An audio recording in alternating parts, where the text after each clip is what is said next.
Hey there, folks. Welcome to Spectrum Pulse. We talk about music, movies, art, and culture. And today we're going to be talking about the comeback album from the Raconteurs called Help Us, Stranger. You know, of all of Jack White's side projects, this is the one I least expected him to revisit. Hell, I thought he had moved on years ago. Mostly because the Raconteurs felt like a precursor to everything Jack White would do this decade, laying a foundation of classic rock for him in the latter half of the 2000s to then springboard into his weirder retro blues and garage rock side to wildly varying results in the 2010s. And I'll admit, they were always the act that tended to draw the least of my attention. Even as you could argue, they were the most consistent Jack White side project. Now, I attribute a lot of this to co-frontman Brendan Benson, who had a much more measured, conventional rock tone to his song structures and compositions. But that might stand as the most telling drawback of this group, because of every stylized stab into this sound of rock that Jack White has made, either on his own or with somebody else, the Raconteurs were the most backwards-looking and conventional. And sure, the albums were fine, probably getting the most interesting when they mixed the compositional tension between White and Benson, but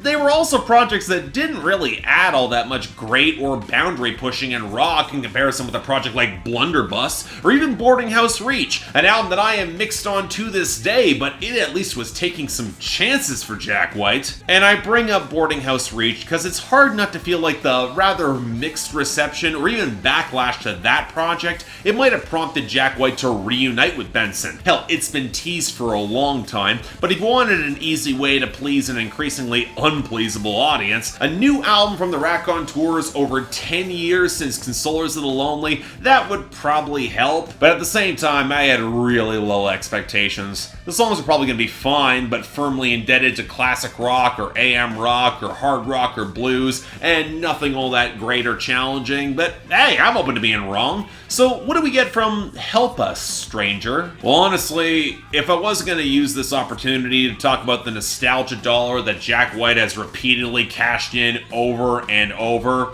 I put this on the trailing edge in a heartbeat, because like with any album by the Raconteurs, there's just not a lot for me to say. It's generally fine retro blues and hard rock that calls back to the late 60s and mid 70s, almost always suffering in comparison to the iconic classics, because while Jack White can get the sound in his production, the songs inside that sound just aren't as strong or compelling. Hell, I'd make the argument that coming off their sophomore album, where the interplay between Benson and White was at its most pronounced and gave the band some form of unique identity, this might actually be a step back. It's not bad by any stretch, but it is certainly forgettable, and more than a little bit annoying that at this point Jack White making serviceable nostalgia fodder is enough to placate so many in his audience. Now look, that is a lot of loaded statements to start this off, so let me back up. Because I am the guy who likes a good retro throwback with texture and character. Hell, I review country for God's sakes. Now, of course, the asterisk that always gets tacked onto that is that for as much as I appreciate a good retro sound, I much preferred if the artist actually takes the older, textured analog tones and then pushes them in a contemporary or challenging new direction. Look at Kyle Kraft, or Ian Noe, or Ron Gallo, all men who can take old school production or compositional techniques, or even delivery, and then add some meat to make them feel new again. And with this revival of the Raconteurs,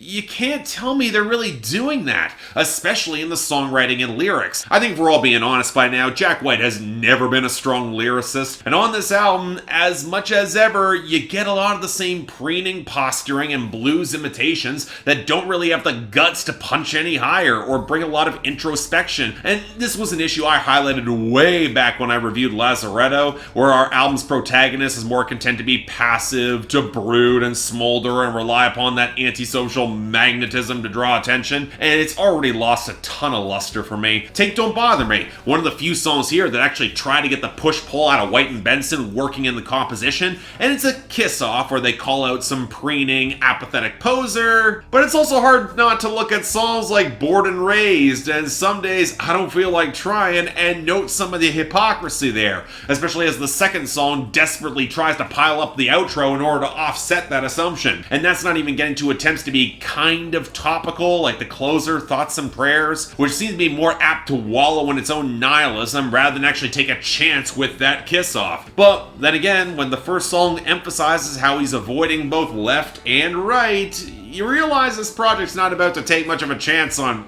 anything. And yes, I know that the Raconteurs is basically a hangout and jam project from the very start. Old friends just knocking back homages to the classics. But some of those older classics actually tried to take some chances and ramp up the tension. And that's where we get to the framing of songs like What's Yours Is Mine, with fun lyrics like, it doesn't matter where you draw the line, I'm gonna cross it almost every time.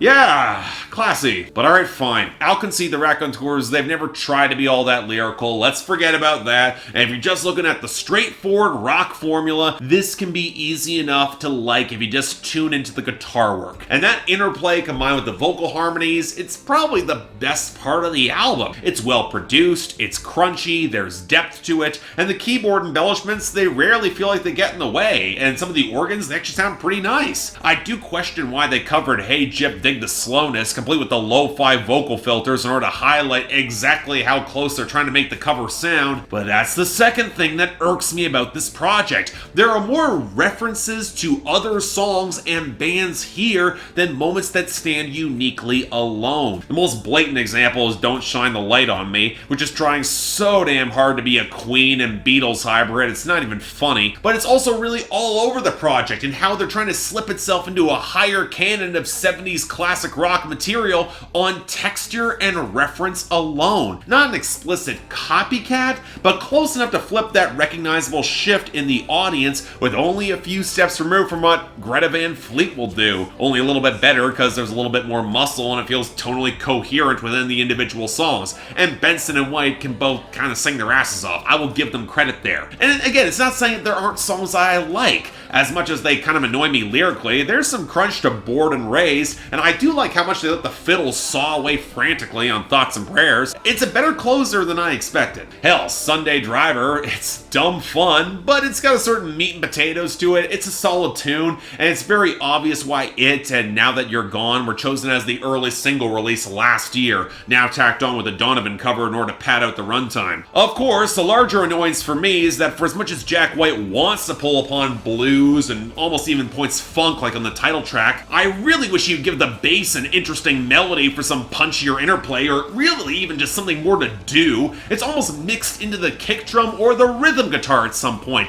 and that really hurts the foundational groove, or at least could have made it more interesting. But that highlights the weird contradictions with this album. It's produced to sound like vintage classic rock, and that'll win a lot of people over, myself included. And the melodies are pretty sharp, and they're bright, but it's slotting itself into rock playlist and rock radio by birthright, not because the majority of this album is taking a chance or really rising above a lot of album filler. And if it's trying to be loose and fun, well, it doesn't really match a fair chunk of the lyrics. But as a whole, look, it's hard for me to rate albums like this because, in essence, it's doing exactly what the audience wants. It's unchallenging, shamelessly retro in all its sensibilities, with enough well-produced, good tunes to plug the gap. It's never going to be anyone's all-time favorite album, but it's not trying to be. It's comfortable, it's safe, it's complacent, it's not here to push any buttons, it's corporate, it's market-tested. Quite frankly, it's an album that mainstream rock radio will absolutely love. And then they'll wonder why mainstream rock has been stagnant artistically with a shrinking market share for years now.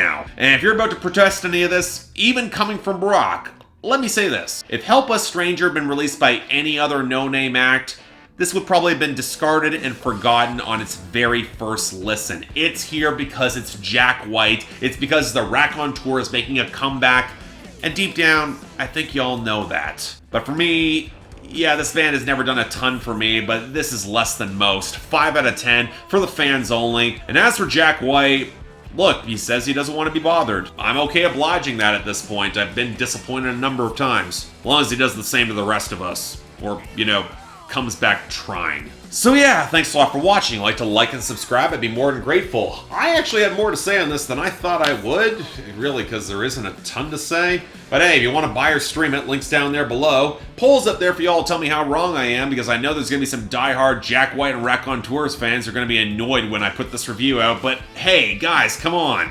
Like, you gotta realize that the cult of personality is starting to wear thin at this point. Like, it's not lyrically, at least. Beyond that, anything else I might be able to do to improve my presentation, I'm all ears. You guys want to follow me on social media where I ramble and occasionally interact with you guys? Links down in the description below. It's got Facebook, Twitter, Instagram, the whole deal. Beyond that, hey, if you guys actually want to look for where the new episode of Billboard Breakdown is, my weekly series where I talk about the charts, where thankfully this is not here, it's over in the card right over there on the new channel. But hey, till then, I'm Mark, you're watching Spectrum Pulse, and I'll see you next time.